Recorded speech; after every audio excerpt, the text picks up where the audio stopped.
Right, I thought I'd do a nice, simple sales video. I normally do these that cover a 2 week period, so like there's a couple of these every month, and I've got a couple of months to finish before the end of the year. I'll probably do less of these next year because I'm talking more about process, but just to finish up the year. This is from November, first 2 weeks, and what I do is I look at all my orders, I sort them by price, take the top 10 and show you what's sold in November. Some quite low value, some quite high value, so let's get on and share. Let's shrink me down. Here we go.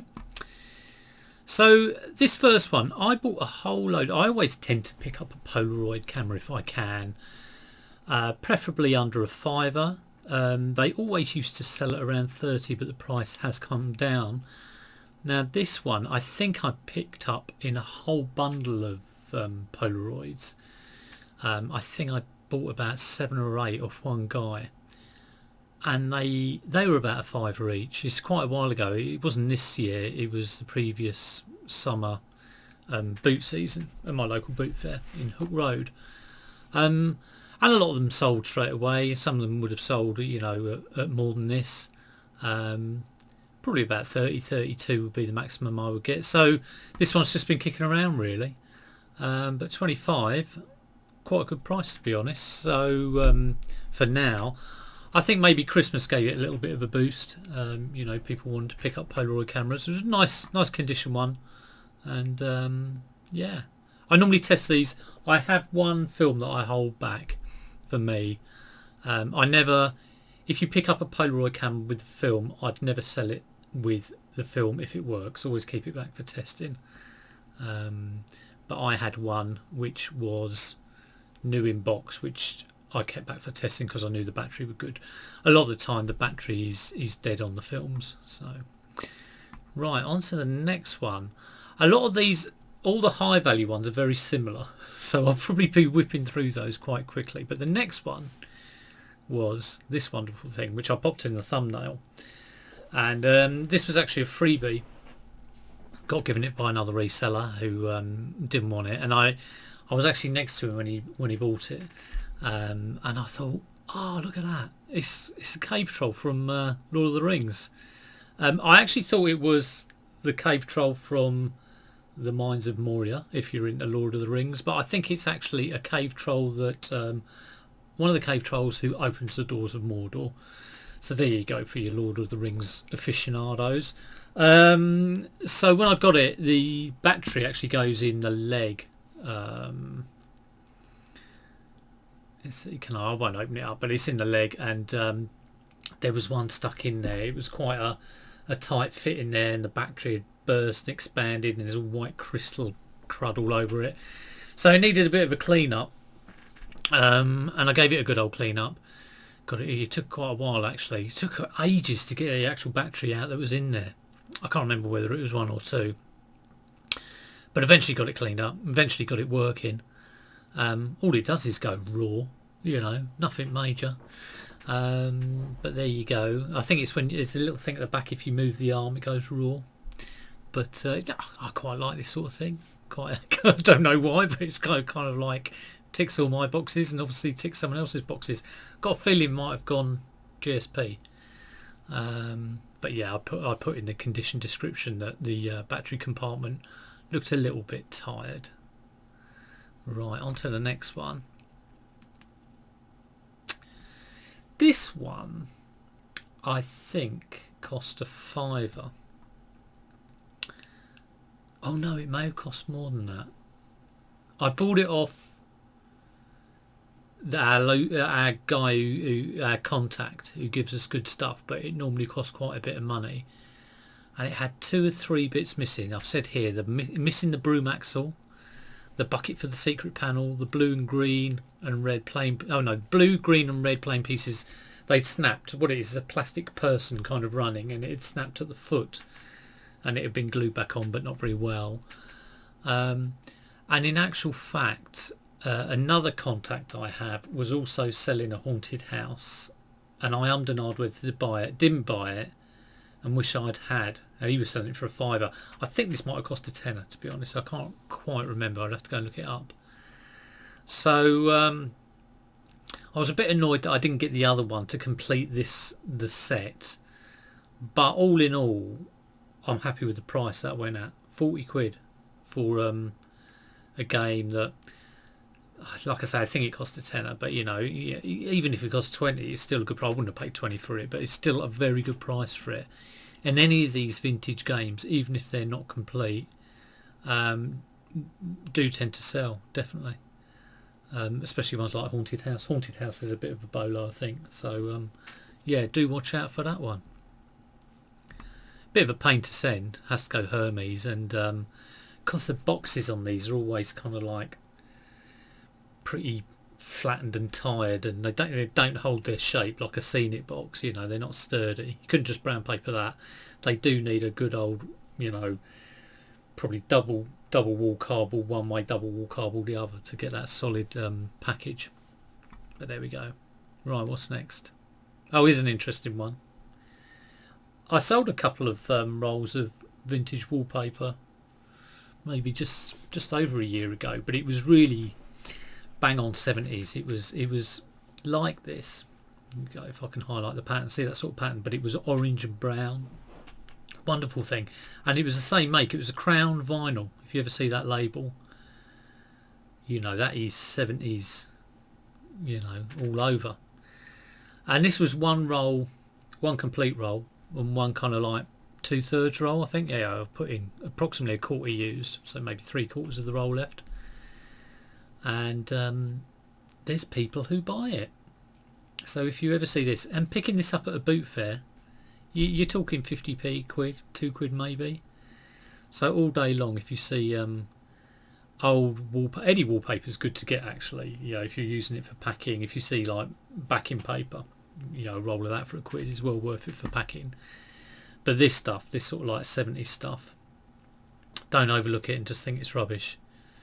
It's well worth snaffling away, and it don't take long to sell either. So yeah, well worth it.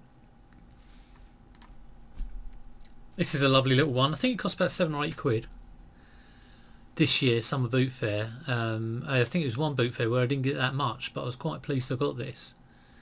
And the whole thing was there. Actually, when I listed it, the screwdriver was missing out of it, but it had fallen out and was in my granny trolley. So it's all there, and you know, obviously had not been built at all. Lovely condition. Instructions. The only thing, I think one of those Canadian stickers you see at the bottom left on that sticker sheet, one of them had just started peeling off. But apart from that, really good. And there was some water damage to the box.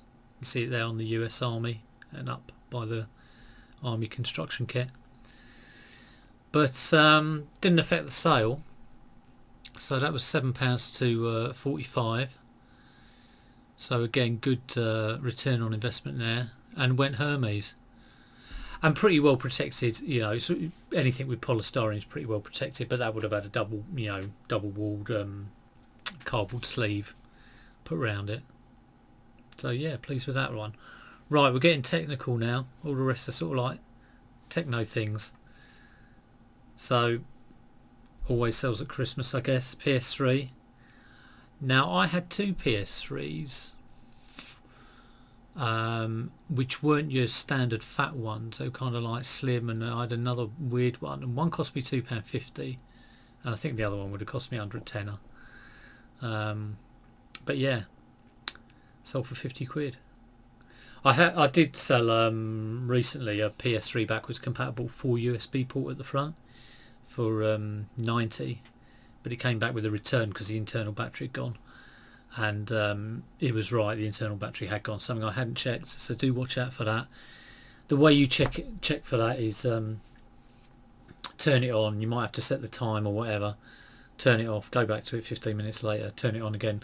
If you need to set the time again, internal battery needs changing, so watch out for that. Next one, another technical one.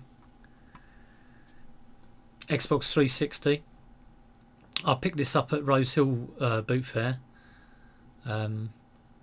quite a nice pickup. I won't go into, no, how much did I pay? I won't go into the pickup, but I've done that before. But that cost me, I think it was 13 or 11 quid. So with the box like that, and I'm pretty sure I stuck those games with it and probably stuck the controller with it. So I don't tend to flip a lot of consoles, because even though they, you can make good money, the return on investment isn't sort of my usual range. But in this case, still good, still like over 4 times what I paid for it, which is kind of like the minimum that I'd like to work on. I will obviously work on low return on investment if the return's higher. So if I'm going for 100 to 200, or that'll be worth it for me. But 1 to 2, maybe not so much. Now the next 3 are very similar and very nice things. Obviously everyone hopefully would know to look out for combi units. It's a sort of standard thing you look out for. I did buy a bunch of combi units. I bought about 10 of them, which was fun, carrying those back to the car, and they were a tenner each. Now this one I don't think was one of those, because it has a remote control, and I'm pretty sure that the ones I picked up didn't have remote controls. So this would have cost between £5 and £10. There's always a chance, of course, they don't work, and I've probably got about 3 or 4 that don't work.